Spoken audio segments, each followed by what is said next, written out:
नमस्कार दोस्तों, स्वागत है आपका हमारे इस नए वीडियो में। आज हम इस वीडियो में यूपी पुलिस कांस्टेबल परीक्षा 2024 में आने वाले टॉप जीके क्वेश्चंस इस वीडियो में लेकर आ चुके हैं। इसमें दिखाए गए सभी के सभी प्रश्न आप प्लीज़ पढ़ के जरूर जाइएगा। इसमें से आपको प्रश्न हूबहू आपके परीक्षा में देखने के लिए मिलेंगे। चलिए बिना किसी देरी के वीडियो को शुरू करते हैं। तो पहला प्रश्न आपके स्क्रीन पर दिख रहा होगा कि सरदार वल्लभ भाई पटेल कृषि प्रौद्योगिकी विश्वविद्यालय भारत के उत्तर प्रदेश राज्य के किस क्षेत्र में स्थित है, और वह एक कृषि विश्वविद्यालय है।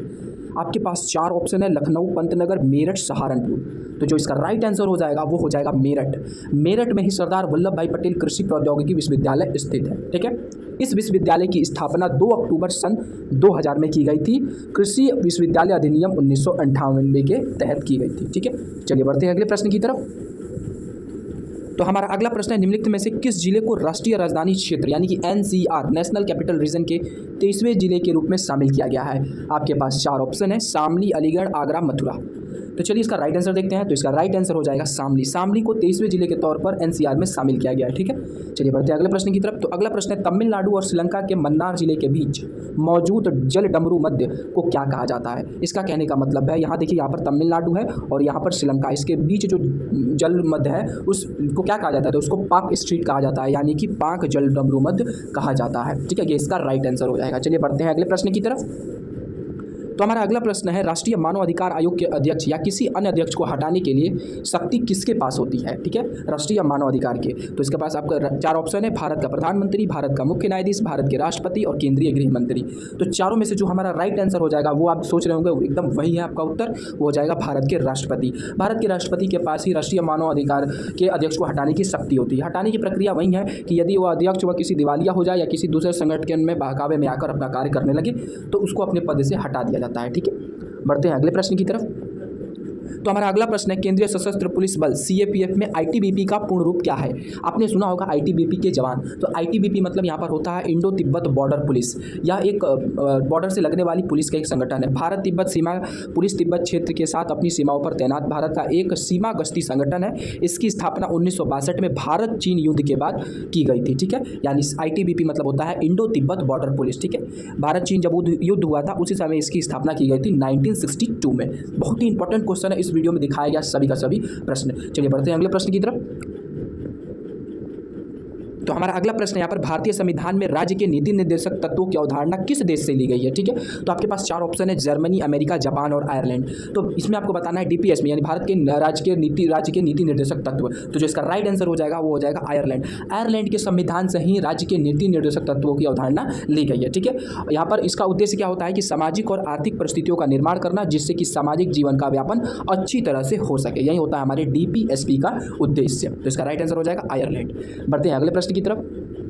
तो हमारा अगला प्रश्न है, त्रिकोट जलप्रपात भारत के किस राज्य में स्थित है। तो जो इसका राइट आंसर हो जाएगा वो हो जाएगा हमारा छत्तीसगढ़। छत्तीसगढ़ के बस्तर जिले में स्थित यह इंद्रावती नदी पर स्थित है। ठीक है, और इस जलप्रपात की ऊंचाई 90 फीट है। मानसून के समय इसकी चौड़ाई लंबाई बढ़ने के कारण इसे भारत का नियाग्रा फॉल्स भी कहा जाता है। भारत का क्या कहा जाता है, नियाग्रा फॉल्स। ठीक है, तो त्रिकोट जलप्रपात छत्तीसगढ़ में स्थित है। किस जिले में, तो बस्तर जिले में यह जलप्रपात स्थित है। किस नदी पर स्थित है, तो इंद्रावती नदी पर यह जलप्रपात स्थित है। चलिए बढ़ते हैं अगले प्रश्न की तरफ।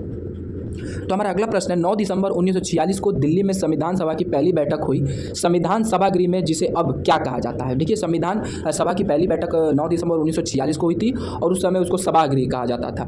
इस समय अब उसको क्या कहा जाता है, आपके पास चार ऑप्शन है, लोकसभा कक्ष, राज्यसभा कक्ष, संसद भवन का केंद्रीय कक्ष या पुस्तकालय भवन। तो जो इसका राइट आंसर हो जाएगा वो हो जाएगा हमारा संसद भवन का केंद्रीय कक्ष। इसे पहले सभागृह कहा जाता था। इसी में सबसे पहले संविधान सभा की पहली बैठक हुई थी। तो अब इसको क्या कहा जाता है, संसद भवन का केंद्रीय कक्ष। इसके अलावा कुछ अन्य जानकारी, संविधान सभा की पहली बैठक 9 दिसंबर 1946 को हुई थी और इसमें कुल 211 सदस्य शामिल हुए थे। मुस्लिम लीग ने इस सभा का बहिष्कार किया था और एक अलग राज्य पाकिस्तान राज्य पर जोर दिया था।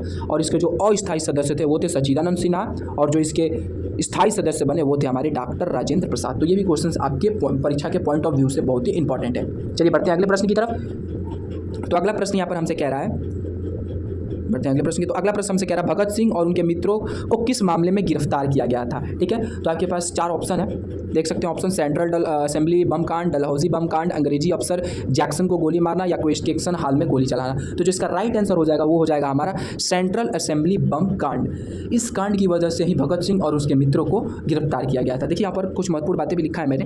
भगत सिंह और बटुकेश्वर दत्त ने केंद्रीय विधानसभा में 1929 में बम फेंक दिया था। इस घटना को भारतीय इतिहास में सेंट्रल असेंबली बम केस के नाम से जाना जाता है। बहुत ही इंपॉर्टेंट है। एक यूपीएससी की परीक्षा में यह भी पूछा है कि सेंट्रल असेंबली बॉम्बिंग केस किससे संबंधित है। तो जो इसका राइट आंसर हो जाएगा वो हो जाएगा भगत सिंह और उनके मित्रों के मामले में। ठीक है, तो ये इसका राइट आंसर क्या हो जाएगा, सेंट्रल असेंबली बम कांड। ठीक है, चलिए बढ़ते हैं अगले प्रश्न की तरफ। तो अगला प्रश्न यहाँ पर आप देख सकते हैं स्वतंत्र भारत के पहले रक्षा मंत्री कौन थे। तो जो इसका राइट आपके पास 4 ऑप्शन है। तो 4 ऑप्शन में है यशवंत राय चौहान, सुब्रमण्यम, बलदेव, डॉक्टर राजेंद्र प्रसाद। तो इसका जो राइट आंसर हो जाएगा वो हो जाएगा बलदेव सिंह। बलदेव सिंह सिख राजनीतिक नेता थे और वे स्वतंत्र भारत के पहले रक्षा मंत्री थे।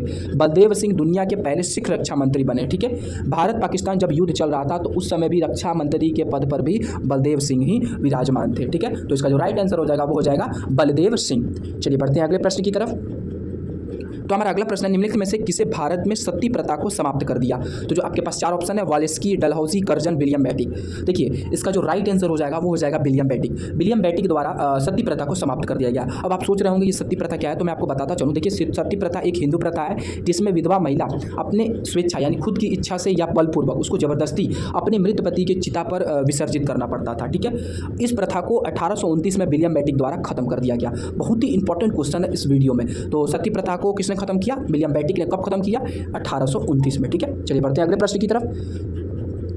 तो हमारा अगला प्रश्न है जीएसटी अधिनियम संसद में 8 दिसंबर 2016 को किस संविधान संशोधन द्वारा पारित हुआ। आपके पास ऑप्शन है 104वां संविधान संशोधन, 94वां, 101वां या 52वां। तो जो इसका राइट आंसर हो जाएगा वो हो जाएगा 101वां संविधान संशोधन द्वारा जीएसटी अधिनियम को पारित किया गया था। ठीक है, कब किया गया था, तो 8 दिसंबर 2016 को। ठीक है, जीएसटी का पूर्ण रूप देखें तो गुड्स एंड सर्विस टैक्स होता है, इसका फुल फॉर्म। 1 जुलाई 2017 को जीएसटी लागू किया गया था। जीएसटी को पहली बार 2005 में पी चिदम्बर द्वारा संसद में पेश किया गया था। बहुत ही इंपॉर्टेंट क्वेश्चन है। ठीक है, इसमें से कई सारे क्वेश्चंस आपको यूपीएससी और साथ ही साथ पीसीएस में भी देखने के लिए मिल गए थे। ठीक है, तो ये बहुत ही सभी के सभी क्वेश्चन बहुत इंपॉर्टेंट है। चलिए बढ़ते हैं अगले प्रश्न की तरफ। अगला प्रश्न है मुगल सम्राट जहांगीर ने शालीमार बाग का निर्माण कहाँ किया था। बहुत ही इंपॉर्टेंट क्वेश्चन है। तो जो इसका राइट आंसर हो जाएगा वो हो जाएगा जम्मू कश्मीर। अब फिलहाल अलग अलग हो गया इसलिए कश्मीर। ठीक है, मुगल सम्राट जहांगीर ने शालीमार बाग का निर्माण कश्मीर में कराया था। ठीक है, तो हमारा अगला प्रश्न की तरफ चलते हैं। तो हमारा अगला प्रश्न यहाँ पर 14 नंबर प्रश्न आपके सामने है। चंद्रगुप्त मौर्य के पुत्र का क्या नाम था जिसने संपूर्ण भारत पर एक समय साम्राज्य स्थापित कर दिया था। ठीक है, तो चंद्रगुप्त के पुत्र का नाम आपके पास 4 ऑप्शन है हर्षवर्धन, अनिरुद्ध, बिंदुसार, धनानंद। तो जो इसका राइट आंसर हो जाएगा वो हो जाएगा हमारा बिंदुसार। बिंदुसार चंद्रगुप्त का पुत्र था। ठीक है, इसने क्या किया था, देखिए आप देख सकते हैं मौर्य साम्राज्य का जो शासन काल है मैं आपको दिखा देता हूँ। चंद्रगुप्त, उसके बाद बिंदुसार, अशोक, दशरथ, संप्रति, शालीशुक, देववर्मन, सत्यधनवन और बृहदत्त। बृहदत्त जो था वो मौर्य साम्राज्य का अंतिम शासक था। ठीक है, बृहदत्त को उसी के सेनापति पुष्यमित्र शुंग ने हत्या कर दी थी और शुंग वंश की स्थापना की थी। यानी बृहदत्त के खुद के ही सेनापति ने उसकी मृत्यु कर दी और उसके बाद शुंग वंश का वहाँ से स्थापना हुआ और मौर्य साम्राज्य वहीं पे खत्म हो गया। ठीक है, चलिए बढ़ते हैं अगले प्रश्न की तरफ। तो हमारा अगला प्रश्न है भारतीय संविधान की अनुच्छेद 51A में किसका उल्लेख किया गया है। आपके पास 4 ऑप्शन है मौलिक अधिकार, मौलिक कर्तव्य, मौलिक मानव अधिकार और बाल अधिकार। तो जो इसका राइट आंसर हो जाएगा वो हो जाएगा मौलिक अधिकार। देखिए 51A में अनुच्छेद 51A में मौलिक कर्तव्यों का उल्लेख किया गया है। मौलिक कर्तव्यों को सरदार स्वर्ण सिंह समिति द्वारा जोड़ा गया था 42वां संविधान संशोधन 1976 के तहत। ये अमेंडमेंट यानी कि संशोधन वाले क्वेश्चन भी आपके एग्जाम में बहुत ही इंपॉर्टेंट है। ठीक है, चलिए बढ़ते हैं अगले प्रश्न की तरफ। तो हमारा अगला प्रश्न है हमारा यहाँ पर देख सकते हैं 16 नंबर प्रश्न आइए देखते हैं। तो वो है आवृत्ति का एसआई मात्रक। ये साइंस से क्वेश्चन एक आ गया है। ठीक है, एक आध क्वेश्चन आपको मिलेंगे। ठीक है, तो यहाँ पर आपके पास 4 ऑप्शन है हर्ट्ज, डायोप्टर, डेसिबल, वॉट। तो जिसका राइट आंसर हो जाएगा वो हो जाएगा हमारा आवृत्ति का मात्रक क्या होता है, हर्ट्ज। आवृत्ति क्या होती है कि प्रति सेकंड कंपन करने की संख्या को क्या कहते हैं, आवृत्ति कहते हैं। और आवृत्ति को एफ या भी से निरूपित करते हैं यानी दर्शाते हैं। ठीक है, तो आवृत्ति का मात्रक क्या हो जाएगा, हर्ट्ज हो जाएगा। ठीक है, चलिए बढ़ते हैं अगले प्रश्न की तरफ।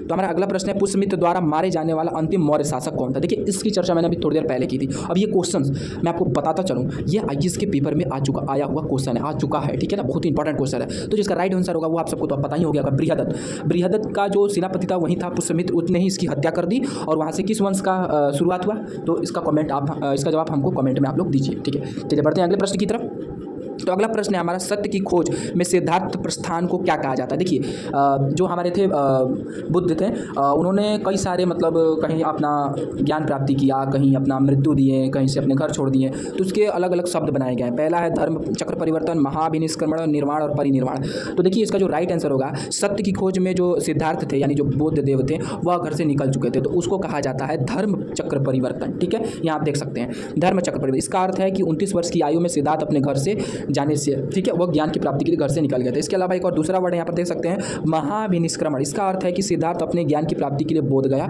में गए थे। ठीक है, उसके बाद अगला वर्ड है निर्वाण। निर्वाण का मतलब ज्ञान की प्राप्ति हो गई थी, कहाँ पर, बोध गया बिहार में। इसके अलावा परिनिर्वाण, ये जो वर्ड है ना काफ़ी इंपॉर्टेंट है, बहुत सारे एग्जाम में पूछा भी है। तो परिनिर्वाण का मतलब है बौद्ध की मृत्यु से संबंधित कुशीनगर में परिनिर्वाण शब्द का मतलब यही होता है। ठीक है, चलिए बढ़ते हैं अगले प्रश्न की तरफ।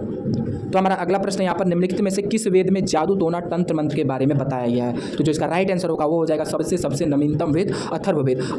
वेद में ही जादू टोना तंत्र मंत्र भूत पिशाच के बारे में बताया गया है। ठीक है, और ये सबसे नया वेद है। सबसे पुराना वेद हमारा कौन सा है, ऋग्वेद, और ऋग्वेद में ही गायत्री मंत्र और साथ में दशहरा के युद्ध के बारे में भी उल्लेख किया गया है। ठीक है, चलिए बढ़ते हैं नेक्स्ट क्वेश्चन की तरफ। तो हमारा नेक्स्ट क्वेश्चन है, वैदिक काल में प्रसिद्ध देवता कौन माने जाते थे। आपके पास ऑप्शन है इंद्र, वरुण, अग्नि, यह सभी। तो जो इसका राइट आंसर हो जाएगा वो हो जाएगा यह सभी। यानी ऋग्वेद में 3 वरिष्ठ देवता थे, वो थे इंद्र, वरुण और अग्नि। इन तीनों का वैदिक काल में बहुत ही ज़्यादा उल्लेख है और सबसे प्रसिद्ध देवता है। ठीक है, यहाँ पर आज हमने टॉप 20 क्वेश्चन देखा है। नेक्स्ट वीडियो हमारे चैनल को सब्सक्राइब कर दिए ताकि नेक्स्ट वीडियो आपके सामने आ जाए। ठीक है, तो हमारे चैनल को लाइक करिए, सब्सक्राइब करिए और प्लीज़ हमें सपोर्ट करिए ताकि हमको अच्छी वीडियो बनाने में अच्छा लगे। चलिए मिलते हैं नेक्स्ट वीडियो में, तब तक के लिए जय हिंद।